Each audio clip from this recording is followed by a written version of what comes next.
It's 4:35. First, I would like to thank everybody for the outstanding presentations. I listened to many of the presentations and I will say they are all very well done and professionally done. Also, I would like to thank our IT support team, the invisible people behind the scenes who avoided, I will say, all the problems we thought we could have and we didn't have. I will name them. It's Grigoris Grigoriou, Philippos Philippou, and Christos Rodostenos. They are sitting in every one of the virtual rooms, watching for every little thing to correct if it happens. I would like to thank Agnes for the administrative support. She's the one who communicates with everybody about the conference, about the sessions, answering questions.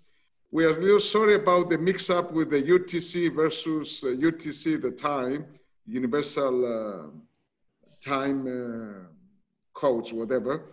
And we didn't realize that there would be so much confusion. So London time, and even when we said London time, somebody said London Greenwich. No, London City time. Anyway, we learn our lesson. It will not happen again. Next year, the conference will take place, is planned to take place in Gdansk between 27th of June and 30th. This year we had to cancel, as you know, because of the coronavirus pandemic. I would like to thank Andrew for accepting our invitation to continue as a keynote speaker. And I'm sure he will do a marvelous job. Andrew is here, he's the discussant of George's paper.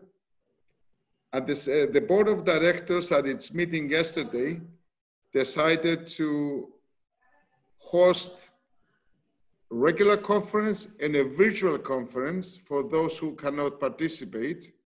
The fees will be different, obviously, and I will say it will be even lower than this one. It will be the fees, and we will have this what we call hybrid conference. We will think about how we can integrate the in-person conference. I wouldn't call it the real conference because it's also a real conference. The in-person conference with the virtual one. We will see, we have time to think about it, and let's hope that there will be no second round of this pandemic. So I really want to go to Gdansk. And I'm sure most of you would like to be there. There was an idea at the board of directors meeting yesterday to open this to universities, to give the opportunity to universities that they have PhD programs to participate as listeners to the conference. With the university may contribute to the conference, and then we will open the conference and give them links to all the virtual presentations. And we managed to solve some of the issues. We can have simultaneous transmission of the regular presentations. Another thing I would like to announce is the facelifting of the Multinational Finance Journal.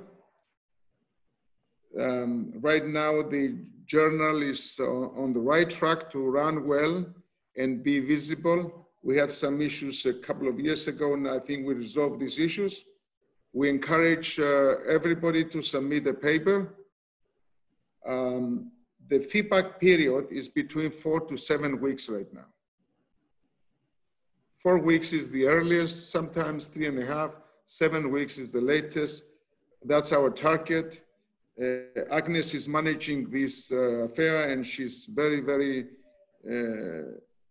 I will say, committed to that. When papers come to me as the editor-in-chief, I have to answer to her within the day, otherwise I'm in trouble. And of course, I have to send it to the editors to make decisions. We have field editors, as you can see on the website when you visit it. At this time, I would like to also announce the elected members on the board. Wendy Rothenberg is our new president-elect. Wendy is a professor at the University of Toronto. Also, we have two members on the board of directors. The first one is Boaje Bresne, and the second is Kiki Kosmidou. She's there, and I'd like to congratulate all three for their election to the board. Maybe we do this. That's it. Okay. Thank you, Panos. Thank you. You're welcome. You deserve it. Now, I would like to say a few things about our, I would say, special speaker. I wouldn't call it a keynote speaker. It's like a keynote speaker, but I call it special speaker because it was not announced. The presentation, George Constantinides is our special speaker. The title of the presentation is Welfare at Cost of Business Cycles. And the discussant will be Professor Andrew Caroli from Cornell University. Andrew is there. And I will not say much about the speech, but I'll say a few things about George. George Constantinides studies the causes of the historical observed premium of equity returns over bond returns, value premium, and size premium, the pricing and hedging of fixed income securities, option futures, and other derivatives, the effects of transaction costs and taxes on the pricing of derivatives, and portfolio management. These are the main areas of his fields of his study. As you know, George has published numerous papers in distinguished academic periodicals, such as the Journal of Finance, Journal of Financial Economics, Review of Financial Studies, Journal of Political Economy, and so on. He wrote with many well-known people, and he made an important contribution in his field. George received his, he served as the president of the American Finance Association, the Society of Financial Studies, as well as the Multinational Finance Society, and many other associations. He served on the board. George earned his bachelor's degree from Oxford University and his MBA and DBA degrees from Indiana University. He joined the Chicago Booth faculty in 1990, and he previously taught at the Carnegie Mellon University. He also visited Harvard and as a fellow. He has honorary degrees from the Aristoteles University in Greece, from University of Cyprus, International Hellenic University, and he's a fellow of the American Finance Association. So George will be the presenter. George, you have the floor. Thank you very much for accepting our, I will call it, new appointment to be a special session presenter. And thank you very much, and we'll hear from you. Thank you, Panayoti, and thank you everybody for attending this meeting. I'll try to keep my presentation short. It's actually simple. And after Andrew's comments, then we can have some discussion. This is an early draft, so I would welcome any suggestions you may have. Well, the title is Welfare Costs of Consumption Shocks, or income shocks that transmit to consumption. Now, there's a long debate. A long time ago, in his presidential address to the American Economic Association, the Nobel laureate, Robert Lucas, argues that the cost of business cycle fluctuations is negligible. And to quote, a single consumer is magically relieved of all consumption variability about trend. How much average consumption would he be willing to give up in return? about one, and he finds about 1/2 of 1/10% I calculate, which is minuscule. Well, that says that, taken literally, that smoothing consumption is not worth the effort because the effect, the welfare effect, is negligible. So what I do, as many other people have revisited this since then, I relax Lucas's assumptions and revisit the welfare costs of consumption shocks. First, I relax the assumption that there is complete consumption insurance. That means that shocks to household consumption matter. Now, if there is complete consumption insurance, which there isn't anywhere, then we would only worry about the aggregate shocks to consumption. But these shocks are not insurable because if we could insure completely for unemployment and being fired from a job, then everybody would stop working. But the fact is, empirically, that at least in the United States, there is extremely little compensation for job loss. Second, I recognize that these uninsurable household consumption shocks are negatively skewed and become more negatively skewed during economic recessions. And this is consistent with empirical observation. And the fact that they are negatively skewed is also crucially important because marginal utility is high when consumption is low. So even though these effects at the household level are pretty rare, their effect is magnified by the steep marginal utility when consumption is low. And that plays a key role in calculating the welfare implications of smoothing this type of shocks. They're also, as I said, become more negatively skewed during recessions. As a simple example is the incidence of job loss is higher during recessions, which is a negative shock. I distinguish between household consumption shocks related to business cycle, such as layoffs. We have more layoffs during a recession, and shocks unrelated to the business cycle, such as the death of a household's prime wage earner. And we look at I look at the effects of smoothing either the one or the other or both. Next, I replace the assumption that aggregate consumption is serially uncorrelated with the assumption that the growth is growth in aggregate and household consumption that is serially uncorrelated. Basically, I'm trying to capture what you empirically observe, that the shock to consumption is not transient. Because if it were, it would not have much of an effect. You get a shock in your income that transmits to your, first of all, it would not even transmit to your consumption because you could sort of get a short-term loan knowing that that shock is only temporary. What magnifies the effect is that these shocks sort of are persistent. And for simplicity, I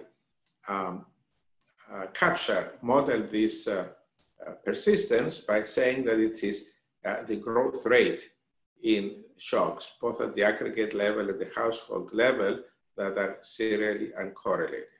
Okay? And most of the papers modeling consumption these days assume that it is the growth rate that is IID, not the level of consumption. So this is based on empirical observation. So persistence magnifies the impact of shocks on welfare. And lastly, I model preferences as in Epstein and Zinn and Weil, and that sort of makes a utility sensitive to looking at the long run shocks. And these shocks to household and aggregate consumption are long run. So again, this using this class of preferences is the chosen mode in most of the modeling and empirical research these days.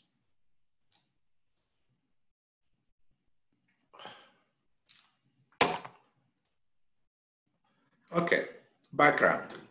Now, in this paper, I built on an earlier paper of mine with Anisha Ghosh that was published in the Journal of Finance in 2017, where we addressed the, where we do not address welfare costs, but we address financial quantities like the equity premium and the risk-free rates. We address the equity premium puzzle, but also things that have challenged other researchers, other models, like the high variability of the aggregate price dividend ratio, the variability of the interest rate, and so forth.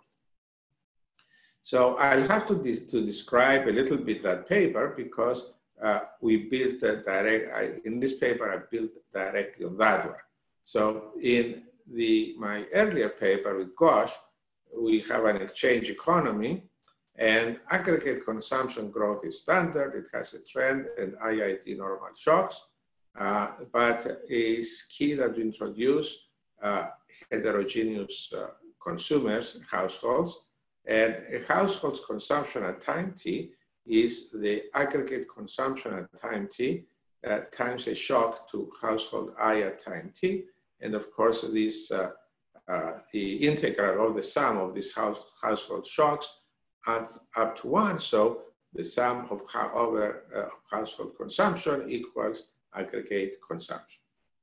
Now, these household shocks are uncorrelated across households. If they were correlated, that correlated component would be absorbed in the aggregate consumption shock. So these household shocks are highly negatively skewed, consistent with empirical evidence. We are sort of look carefully at the components of household shocks, and there are two. Then there is a shock to household consumption that is related to the business cycle, and an example is job loss by the prime wage earner in the household. This shock is highly negatively skewed, and it becomes more negatively skewed in recessions. The second component is a shock that is unrelated to the business cycle. For example, the death or layoff of the prime wage earner in the household. This shock also, based on observation, is highly negatively skewed. And, but here the skewness is constant in the sense that it does not depend on the phase of the business cycle. Unlike the first one, that is becomes more negatively skewed in recessions. So in that earlier paper, we work out the model, we estimate it, and we test it. And we find, sort of, again, as I said briefly earlier, it addresses financial quantities. It fits well the unconditional cross-sectional moments of household consumption growth and the moments of the risk-free rate, equity premium, price dividend ratio, and aggregate dividend and consumption growth. And it does pretty well in fitting those targets. The model implied risk-free rate and price dividend ratio are pro-cyclical. Basically, at a recession, the interest rate is high, so it's not pro-cyclical, it's counter-cyclical. Yeah, the interest rate, I'm sorry, is low, it's correct. It's low because there is a rush into treasury bonds, and also the price dividend ratio is low, while the market return has counter-cyclical mean and variance. Basically, in a recession, you expect the future high returns. The household consumption risk explains the cross-section of excess returns also. That provides one more factor in the zoo of about 300 factors that explain the cross-section of returns. Okay, so here what we do is we just take those point estimates And of course, you worry about their standard error and you do a lot of sensitivity analysis to address something very different that was not addressed in the earlier paper. So I apply the model to address the welfare costs of consumption shocks. I adopt the parameters estimated in the earlier paper. So essentially, we are siphoning information from the market to address welfare. So I calculate the household's expected utility of a household that faces all those risks. And then since I parceled out all the different components of these shocks, which is the aggregate consumption shock and the two kinds of household consumption shocks, the one correlated and the other uncorrelated with the business cycle. And so I also calculate the household's expected utility when some component of the consumption shock is smooth. And how I measure the welfare benefit is given at the bottom is the utility with smoothing of some kind or other. And I look at different kinds of smoothing divided by the utility without smoothing minus 1 times 100. So for example, I find a 10% welfare benefit. So utility increases by 10% when I smooth some component of consumption. Okay, so now I'm going to look at the different components and what is the effect. And the first one is the welfare benefits of eliminating all household consumption shocks and making aggregate consumption growth uncorrelated with the business cycle is about 15%. And of course, below I show some kind of range because I take into account the standard error in the parameter estimates. So that's a big welfare benefit. Now, where does this big benefit come from? So then I look at the welfare benefits of eliminating shocks to household consumption and related to the business cycle. So the vast component of that 15%, the 9.4%, comes from eliminating shocks to household consumption and related to the business cycle. So for example, unemployment insurance. And now we start sort of squeezing out the welfare implications and policy implications. So this may be partly achieved with universal death and disability insurance, okay, which are not related to the business cycle. That's the single biggest component of the welfare benefit, universal death and disability insurance. Then I look at the welfare benefits of eliminating shocks to household consumption related to the business cycle, and for example, unemployment insurance, and that's small. I found that surprising, because one thinks of that as the biggest one. And that has a range, but it's 4.6% compared to the death, as you say, about the 9.4%. So this may be partly achieved with job loss insurance, which of course can be problematic because if jobs are insured, then people may be less incentivized to work hard. So the benefits arising from eliminating shocks to household consumption and related to the business cycle are about twice as important as the welfare benefits arising from eliminating shocks related to business cycle. Then we turn to aggregate consumption growth, which first of all, that would be, as a policymaker would find it very, very difficult. Instead of the previous ones, some kind of universal insurance could address them, but how to eliminate fluctuations of aggregate consumption growth?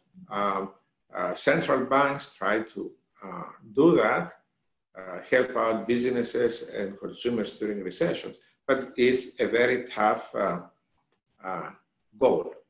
and fortunately find that the welfare benefits of eliminating aggregate shocks are much smaller, 6%, compared to the much larger benefits of household consumption shocks. So they are far greater than the household consumption shocks.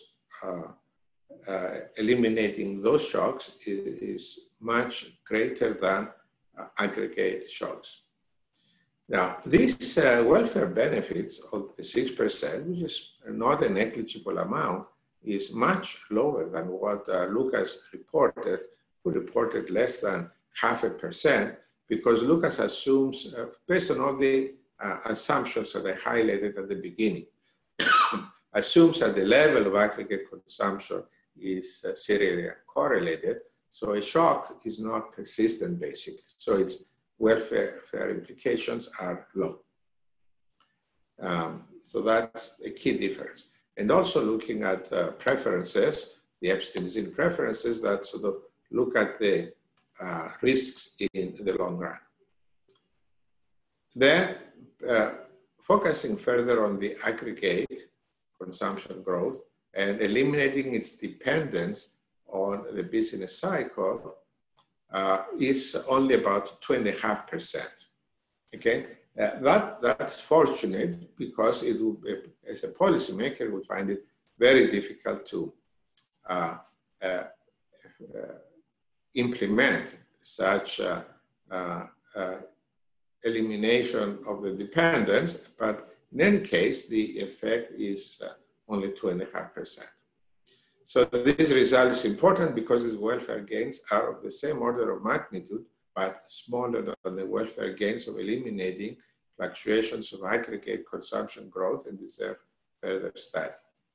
So the overall elimination of aggregate fluctuations is small, and we said before about 6%, and eliminating the dependence of these fluctuations of the business cycle is even smaller, it's 2.5%, which is fortunate because it will be very difficult for a policymaker to implement. Now, again, just looking at more variations and combinations, eliminating the dependence of household and aggregate consumption growth on the business cycle is small. So what sort of policymakers think that intervening when in a recession, that says that's not quite the way to go, because eliminating the dependence of these fluctuations on the business cycle are small. So here I have a summary in a table of all the fluctuations. You see the top one, and it's in the order that I discussed them. Eliminating all fluctuations to household consumption growth is about 50%.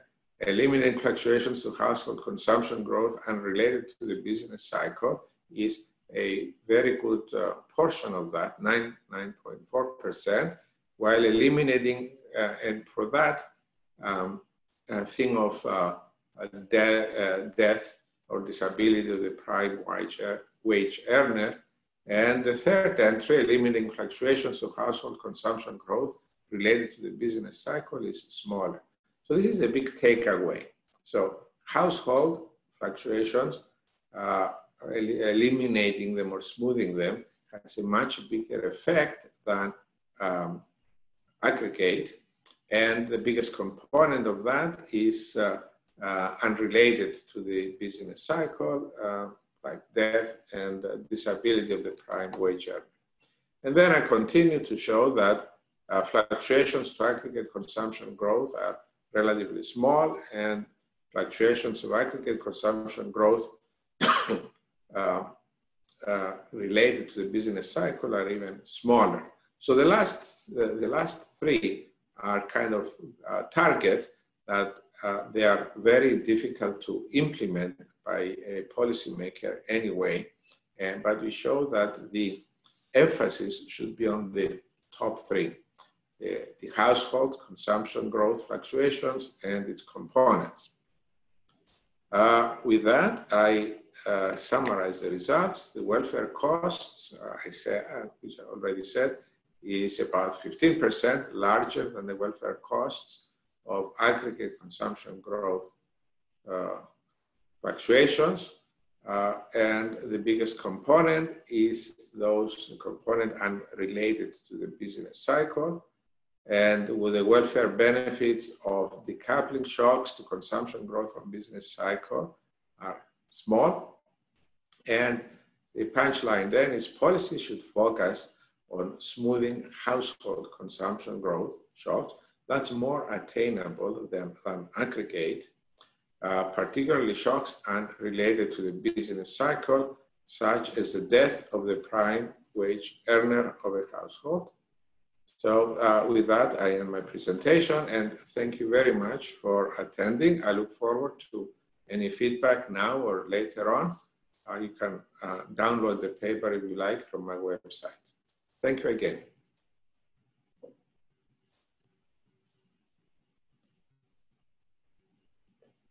Andrew, it's your turn. Andrew, you have the floor. Thank you very much. The first thing I'd like to ask is George to unshare so that I can share my screen. Stop share. Okay. All right, let's see how quickly this goes. No, not working? Yes, we see it. You saw it? We saw it, but then it disappeared. I took it away. Can you see this? Can you see the screen, and can you see this slide? Well, thank you very much. Good morning, everybody. Good afternoon. Thank you, Panagiotis, and the leadership of the Multinational Finance Society for organizing this virtual conference. I wish we were meeting together in Gdansk right now to celebrate another great year of research on international finance. Sadly, COVID-19 has had other plans for us. For that matter, I hope you and your loved ones are healthy and well. So George, thank you for writing an excellent paper. I really enjoyed reading it. There is absolutely no reason for me to review the main findings since George did a perfect job presenting it. What I'm going to do is I'm going to offer a couple of perspectives on how to frame the paper's importance for the audience, and then maybe offer a couple of comments as well. Why is this paper important? I think there are two perspectives on its importance. One is a research perspective. One of the most important things that I admire about George Constantinides and his research is that it does and has followed a logical stream. And it has done so for 40+ years. I suspect that Panagiotis chose me to be the discussant because I've had a front seat for about 35 of those years because I was a PhD student at the University of Chicago. And I can say to you all very proudly that I am one of George's primary advisees. And so I think I have a unique perspective on this stream of research. The origins of the work I'm going to choose to pinpoint to this Journal of Political Economy paper by George Constantinides, in which he first really took on the puzzle of the equity premium from Merab Prescott. And what, of course, you understand this puzzle, which is that aggregate consumption growth is too smooth to justify the high equity premium. And what his first early attempt was to try to resolve this by relaxing what we call time separability of preferences. It was the idea of habit persistence, that households have a groove and they continue with that groove, and that rationalizes why consumption appears to be more smooth than it really is. This originating paper, and I was hoping to actually showcase this paper's front page because I was the research assistant on this page on this paper for George way back when. But this seminal work spawned a whole research industry of others looking to generalize in sort of the context of macro finance, allowing for time non-separability of preferences, recursive, Epstein-Zinn type preferences. There were papers that came along and talked about rare event declines in consumption or other types of long-run risks. And then there were another set of really important papers that came along involving the identification and documentation of heterogeneity of consumers. So instead of just talking about some sort of artificial aggregate of consumption and its smoothness, too much, too little, the push was to understand the heterogeneity of consumers and the fact that there was incompleteness in consumption loss insurance. These are papers with George and Daryl Duffy in '96 in the JP, and then another paper also in the JP with Alain Brave and Chris Gacy. Clearly path-defining papers. Now, the newest launch pad really picks up on this heterogeneity of consumers. They use the term households now. It's this work that George described with Anisha Ghosh in the JF in 17. And again, it's a world of recursive preferences. But what's really innovative in that paper is that they allow household level consumption growth to be linked to the business cycle or not, delinking and linked to. And their goal in that paper was to match it to various types of macro series. They had clearly the equity premium puzzle in mind. But it also spilled over into having nice and interesting implications for the cross-section of returns as well. You heard George mention some of those elements of the findings. I think what was really critical about that effort is because it introduced the concept of uninsurable, no protections for these adverse, idiosyncratic household income shocks, which impact consumption. And so now the new paper, this one, the new paper, basically says, okay, this paper with Anisha Ghosh, which has these other implications to understand the world of financial asset pricing and financial markets, may be another vehicle to be able to say something about the welfare costs of unprotected or uninsurable idiosyncratic household income shocks. They seem to be relevant for the pricing of financial assets. So maybe we can draw some sort of aggregate welfare kind of understanding of this. And the paper follows the usual George Constantinides formula, where he's basically pulling apart some of the fundamental assumptions underlying these models, kind of one layer at a time, peeling back the layers of the onion to understand what's going on here. And in the paper, the thing you need to remember is that it distinguishes again between aggregate consumption growth that linked to, coincident with, and decoupled from the business cycle, and idiosyncratic household consumption shocks, again, coincident with and decoupled from the business cycle. And the aha in the paper is that this second one really matters and is policy relevant. So that gives you a sort of a long run kind of research perspective on why this paper is important. Now, we're an international conference here, MFS. And so what I thought I could do is maybe give a second perspective on why this is important, in which George does not emphasize in the paper. About a few years ago, I spent a sabbatical at the IMF, and it's across the street from the World Bank, where I also spent a lot of time. Their focus, as you can see here on this slide, is about ending extreme poverty and promoting shared prosperity in a sustainable way. Right now, if you go to their website, you can see the reports are flowing forward from the World Bank about the impact of COVID-19 on global extreme poverty. Now, it turns out maybe in a way that George did not fully realize, his welfare analysis of these household consumption shocks and the policy relevance of the need for insurability has actually something very important to say to those who are policymakers in the World Bank, and especially now in this COVID world. Just to give you an example of it, and I've plotted the cover sheet here for you so you can see it. Every year, the World Bank produces something called their World Development Report. They each year have a different theme about shared prosperity. A common theme across years is the special interest on the widening inequality of income across households, especially in the poorer countries.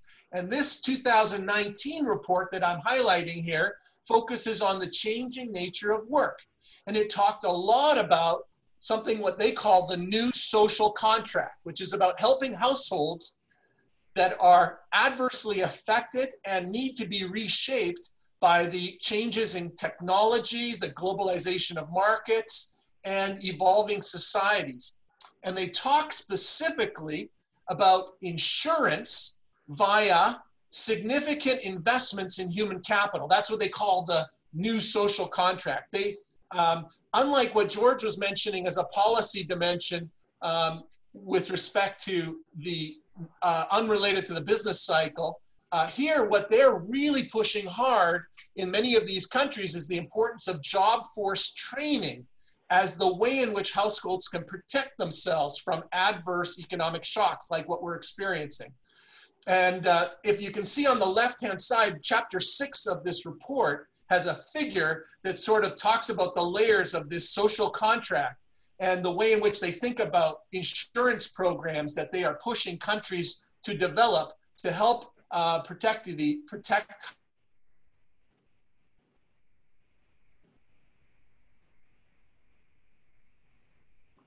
social economic inequality.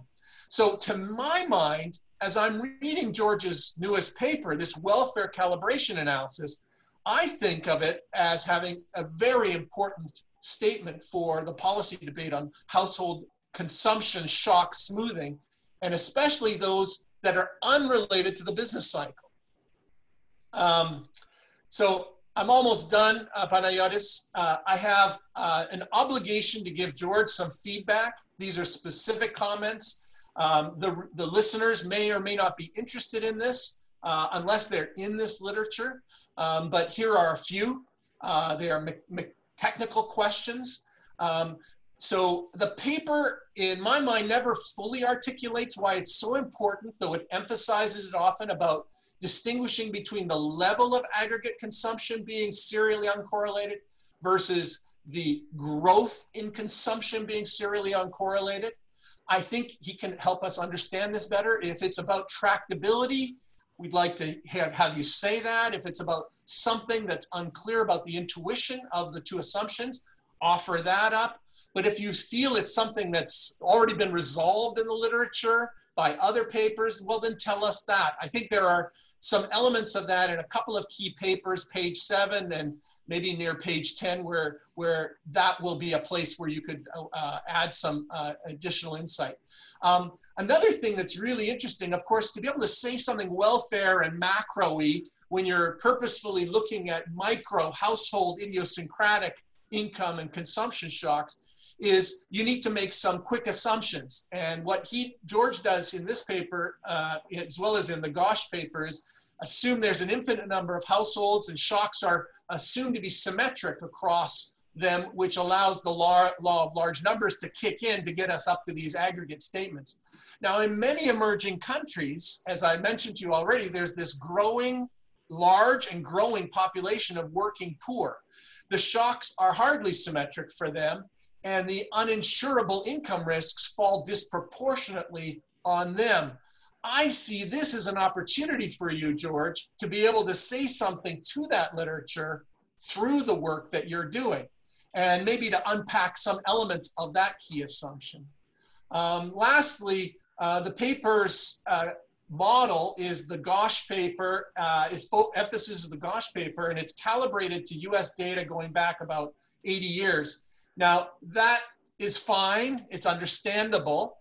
Gosh, I thought what would it take, what effort would it take, and how valuable would it be to collect some data at that level to try to calibrate this model to several developing countries to showcase perhaps some of the importance of this issue of skewed household consumption shocks, these idiosyncratic household consumption shocks across countries. And the way I would encourage George to think about it is to take the equivalent of his figure 1 in the Constantinides Gosh paper that goes way back in the US, but maybe use 4 or 5 examples of countries as a way to sort of showcase how well it calibrates and sort of really stretch and pull and stretch at this model. George Constantinides, congratulations on another fine paper. I will continue to read them as I have for the past 35 years. Thank you. Thank you, Andrew. George, is your We have time for questions. George, would you like to address Andrew's questions, and then we open the floor for additional questions?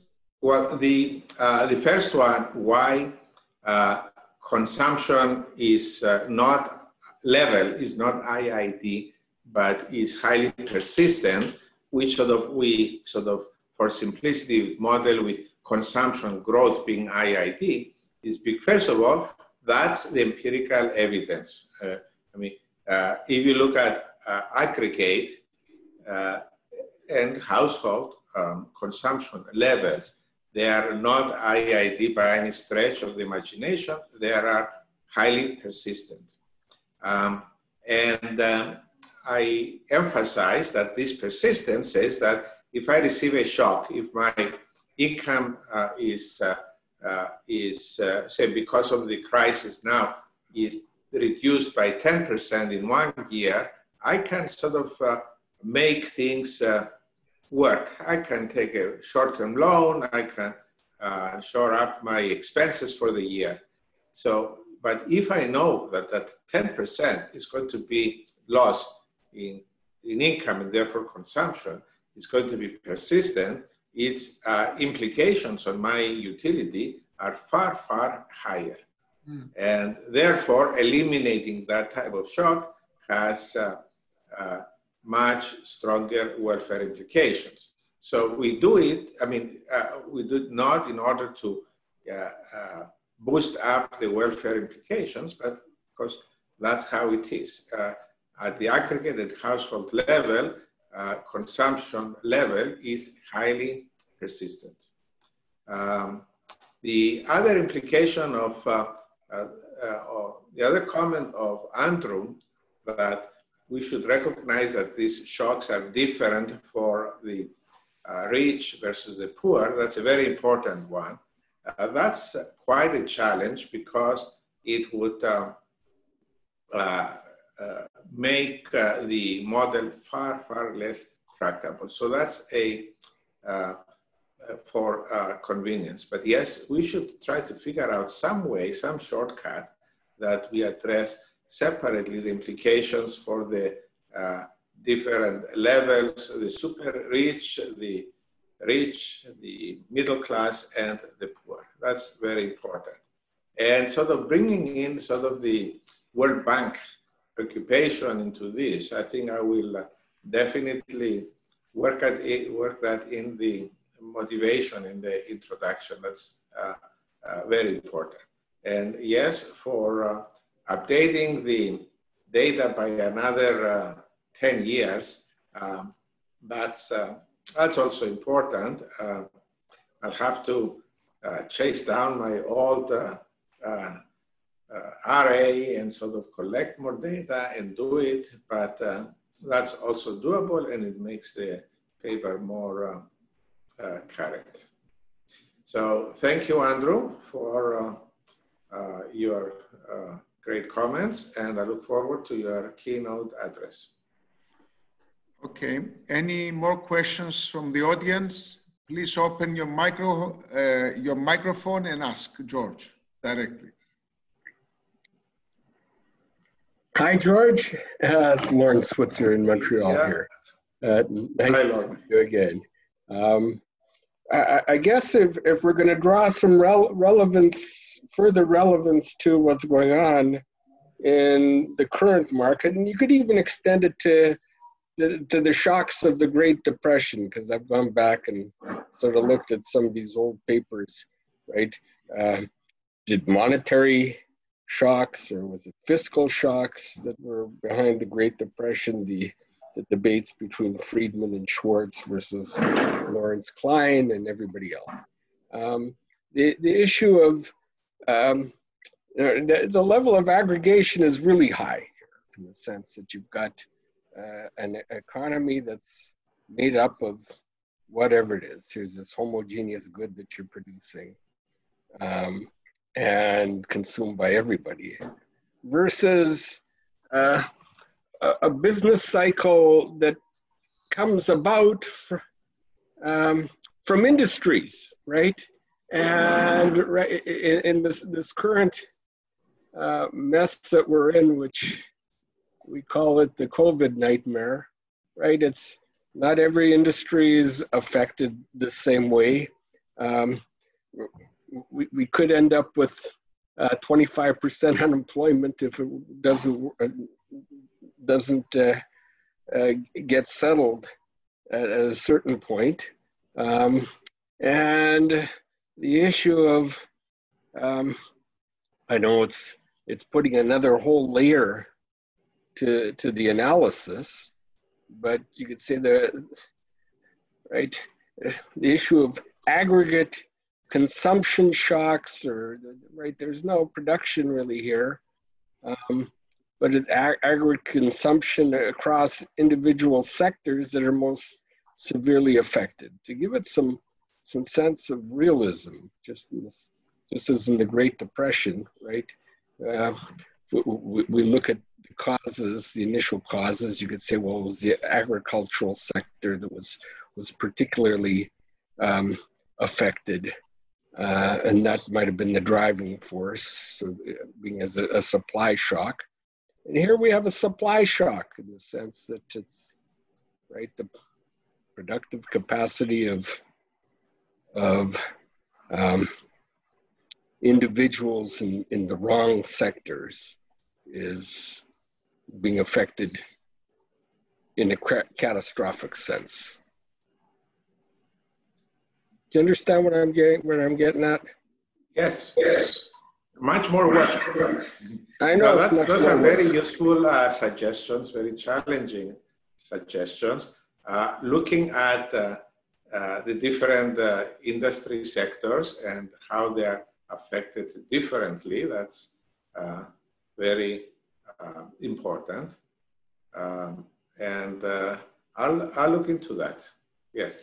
I mean, this is in the first pass, so we look at, first of all, not having production here is not, I'm not worried about that, because it's an exchange economy. You can have an underlying production economy, and we look directly through the empirical evidence on its implications of income. So it does not rule out production, it's just that we are focusing on the implications of this production economy on the income and consumption processes. Then you raise another big question about the current crisis and demand versus supply shocks. And I think that I gave a talk recently and distinguishing the effects, and once we resolve the crisis, the demand shock is going to largely disappear, because governments are going to continue with lower taxes and with providing employment to give money in the hands of investors to invest. But the supply shocks are going to be more persistent because production and chains have been broken, and that's going to be pretty hard to, it's not going to be that easy to fix. So your emphasis on distinguishing between supply and demand shocks of the crisis is very important. I'll think about this and I may contact you for further discussion. Thank you very much. My pleasure.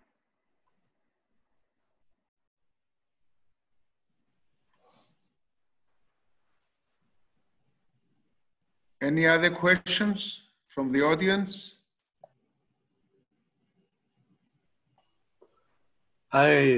Partially, George responded to the question I was going to make, because we're undergoing a crisis both for the demand and the supply sides.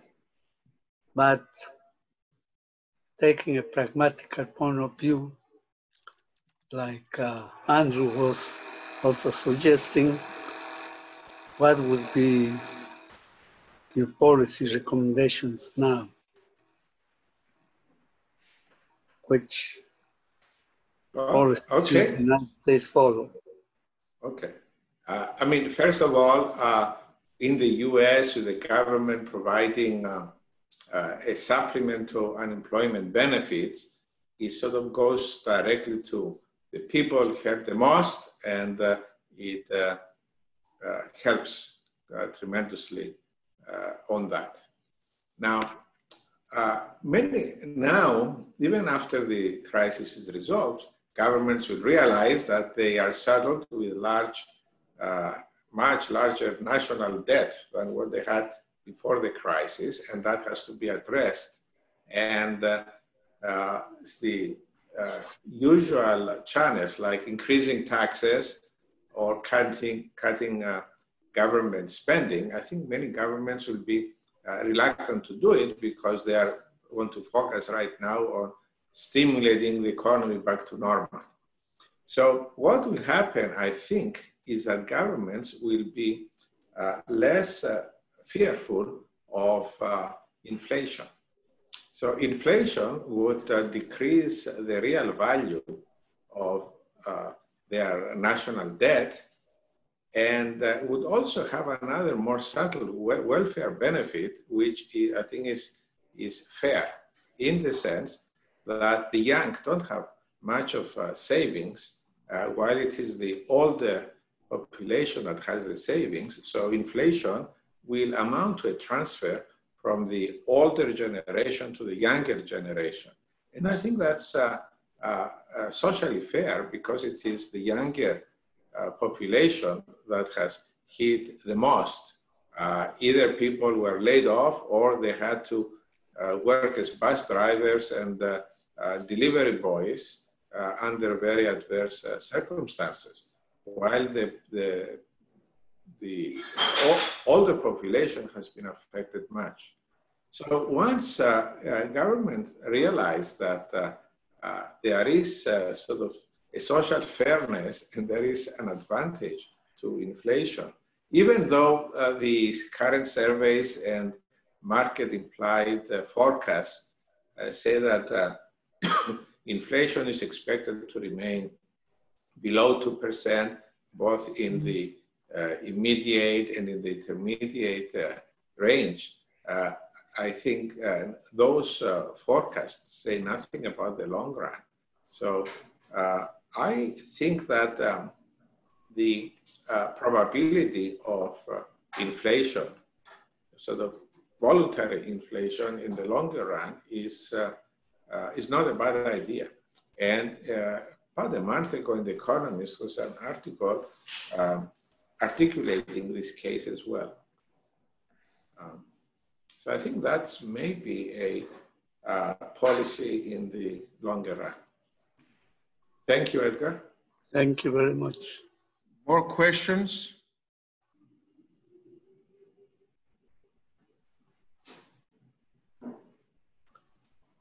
I guess, Josh, I have a question myself as well. You make the assumption of negative skewness. I will interpret negative skewness as that when consumption is negative, it has a negative growth. I guess you're looking at growth rates in consumption, is that correct? Yeah. The volatility of consumption will be greater than when you have a positive shock. In other words, I can see skewness as the covariance between the shock and the square value of the shock, which is measure of volatility shock. Now, thinking about why that should be the case, it comes to my mind that when you are in the recessionary period, because of different restrictions that exist in the credit markets, people may not be able to borrow to sustain their standard of living, or because maybe banks will not loan money to them. That's what we observe right now in the European Union, in Cyprus, going through the latest crisis. And therefore, you expect consumption to be more dispersed than in the upturn of the market, where credit is easily available and so on. And that goes back to the comment of Andrew. That may be one way to explain, I guess, the assumption of negative skewness. That's one way. There are other ways and other explanations, but I think that ties very well to income and consumption. Yeah, I mean, we could add, in addition to shocks with negative skewness, shocks with positive skewness, it would not change the implications very much. And I try to explain why the negative shocks, rare but big negative shocks, are more important. Because think of utility is concave, therefore marginal utility is much higher when consumption is low. And it is this effect that comes through marginal utility that magnifies tremendously the effect of large, rare, negative shocks. With positive shocks, once you are, which we do have, both in the returns in the market and in household shocks, we have another set of shocks with positive skewness. But because when you are sort of well off, getting better off, sort of the marginal utility at that point is low. So in terms of utility and welfare implications, the positive shocks would not contribute very much. So that's why we emphasize and we model the negative shocks. We could introduce a second layer of shocks, or positive shocks, but it would tremendously complicate the estimation by having twice as many parameters, but it would not sort of focus on what's going on here. Okay. Any more questions? I guess we're done here. There are no more questions. Break the coffee break room. And we give a break until the session, which is in 20 minutes from now.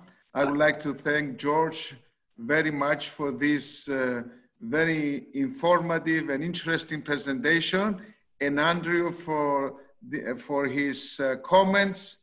I think everything was great. Thank you very much to both of you.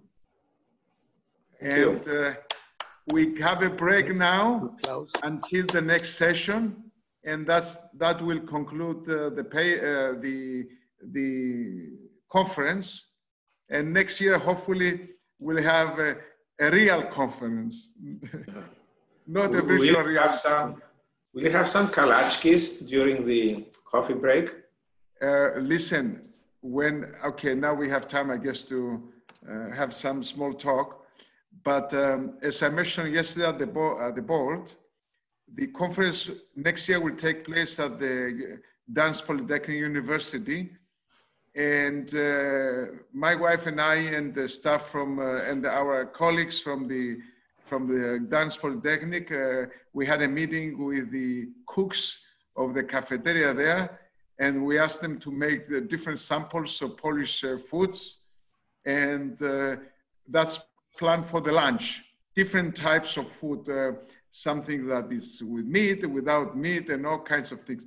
So what you say, you're going to have them with garlic and without garlic, coffee, some sweets, and so on. Kolomkis. I don't know if you know about Kalatskis, I think they're sweet. They don't have garlic. Okay, I'm talking about food, so that's a coffee break. So there will be Okay. the coffee breaks. George, send your wishes, and we'll try to satisfy those. But okay, but now you can only. I can only offer you these foods virtually. Imagine them, enjoy them, close your eyes, and it's like reality. Take good care of yourself. Thank you very much. I'm here in Cyprus. Yesterday we had 0 cases again, which is good. 0 cases. What about today? Have you looked? Iphigenia, how are you? Nice to see you. How are you? Great So, to do see you you. have any more cases today? I haven't looked. I was busy Okay. with this conference. Okay, busy with the conference. Okay. Thank you, George. Thank you. Thank you, Olga. And We I should, see that you, we should, before we close, we should thank you and your wife for organizing this conference. well, the MFS is organizing. We're just executing, Mr. President. So Edgar is the president. For a few more minutes. For a few more minutes, then he will be the chair. Yeah. Next year's president will be Jeff Cullen from University of Toronto. Yes. Very good. Thank you very much. Okay, great. We'll see you in a few minutes. You can have a break, enjoy, and the next session will start at, depends, 7 o'clock here in Cyprus, 5 o'clock in London. I think it's 12 o'clock in New York. 10 o'clock Chicago time.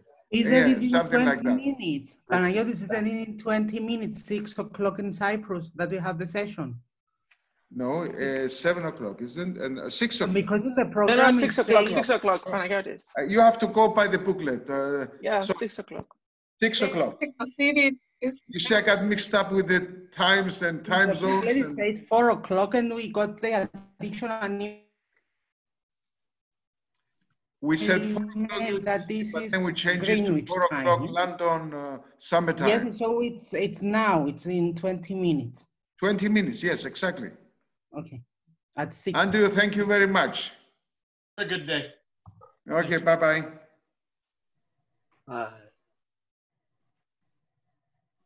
Okay, we can have a break. I guess we may want to go and stretch our legs a little bit. 4 o'clock London time is the next session. The next sessions, I should say, because there are 3 of them. Okay, bye-bye from me. Bye. See you later. Stay here.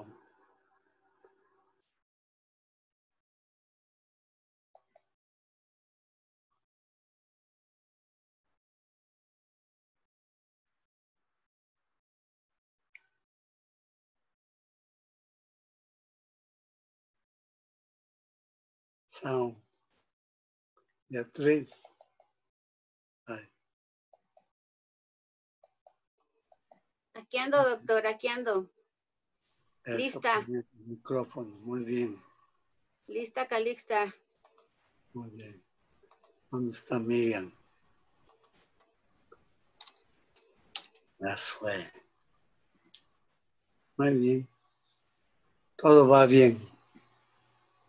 Una conferencia pequeña, pero hemos compartido buenos papers. Entonces, vamos a seguir en Sí, unos vamos a seguir. 15 minutos. 15 minutos, doctor. Sí. Mientras tanto, un coffee break real. Voy a la cocina. Voy al baño. Muy bien. Con permiso, entonces. Ay.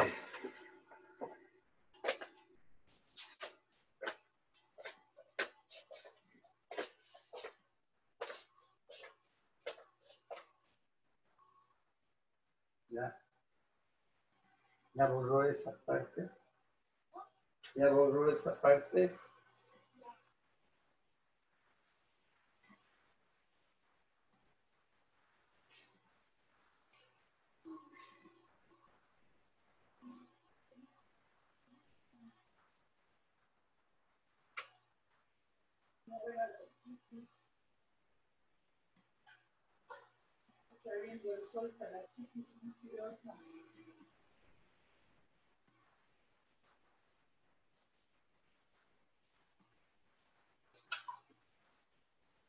¿Cómo se ven ellos tan? Han de tener una camarita. Han de tener una camarita que les da mejor vista. Porque nosotros nos